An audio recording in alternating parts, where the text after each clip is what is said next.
Maharashtra police टाइम्सच्या बातम्या पाहण्यासाठी आमच्या चॅनलला सबस्क्राइब करा आणि बेल आयकॉन प्रेस करा।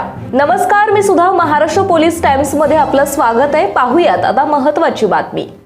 Maharashtra police times news Maharashtra प्रतिनिधी पंढरपूर तालुका करकम दिनांक 1 मार्च 2026 रोजी थोर निरूपणकार महाराष्ट्र भूषण डॉक्टर श्री नानासाहेब धर्माधिकारी यांच्या जयंतीच्या माध्यमातून देशभरात विविध उपक्रम राबविण्यात आले। भारतातील स्वच्छता दूत पद्मश्री पुरस्काराने सन्मानित डॉक्टर श्री आप्पासाहेब धर्माधिकारी आणि रायगड भूषण डॉक्टर श्री सचिनदादा धर्माधिकारी यांच्या मार्गदर्शनाखाली विविध कार्यक्रमांतर्गत संपूर्ण रायगड आणि महाराष्ट्रासह संपूर्ण जगभरात स्वच्छता अभियान राबविण्यात येतात।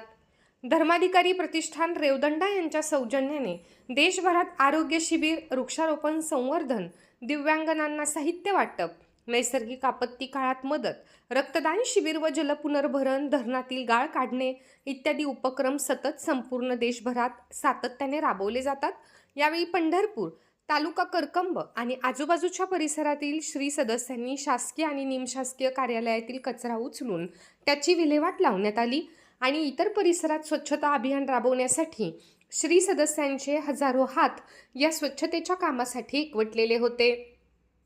सार्वजनिक ठिकाणी व रस्त्याच्या दुतर्फा स्वच्छता करून श्री सदस्यांनी ओला आणि सुका कचरा वेगवेगळा जमा करून करकंब शहर चकाचक, तसेच पोलीस स्टेशन, शासकीय आरोग्य केंद्र, बस स्टँड, हायस्कूल व वैकुंठ धाम स्वच्छ करून ओला आणि सुका कचरा भरपूर प्रमाणात गोळा करून जमा झालेला कचरा शहराबाहेरील ग्राउंडमध्ये जमा करण्यात आला। सकाळी 7 वाजल्यापासून स्वच्छता मोहिमेत सहभागी झालेल्या प्रत्येक श्री सदस्यांनी नियमांचे पालन करत मास्क आणि हँड ग्लोव्ज घालून हाती स्वच्छतेची साधने घेऊन रस्त्याच्या दुतर्फा वाढलेले गवत, काटेरी झाडे झुडपे व प्लास्टिक हे फेकून देऊन साफ केले। महाराष्ट्र पोलीस टाइम्स चॅनलला लाईक आणि सबस्क्राइब करा। धन्यवाद।